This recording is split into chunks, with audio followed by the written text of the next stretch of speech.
Alright mga amigos, Filipino knockout artist Veljon Triggerman Mindoro panalo na naman sa kanyang naging laban sa Plant City, Florida, USA.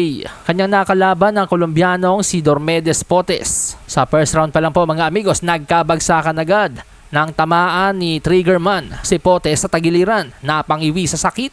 Kaya't kusa itong lumuhod at binilangan ng referee. Pero nagawa pa rin itong magpatuloy at tumungtong ng round 2. Dalawang knockdown sana ang na-score ni Mindoro sa round 2 pero medyo mahina na o malabo na yata yung mata ng referee. Kaya yung dalawang knockdowns hindi po na-ruled na knockdowns. Pero kung pagbabasihan nga po sa body language, kitang-kitang nalalambot na yung tuhod ni Potes gawa ng mga suntok ni Mindoro. Kaya sa aking opinion, dapat ni-rule na knockdown yon. Ganon din ang mga sinasabi ng mga commentators. Gayon pa man, pagtungtong ng round 3, muling dinomina ni Triggerman ang laban. Hindi pa rin niya pinaporma ang Colombiano. Sa lakas sa mga hagupit ni Mindoro, napapayakap na nga po si Potes. Delayed reaction sa round 3 mga amigos nang tamaan muli sa tagiliran ang Colombiano. Habang umaatras, dahan-dahan itong napaluhod.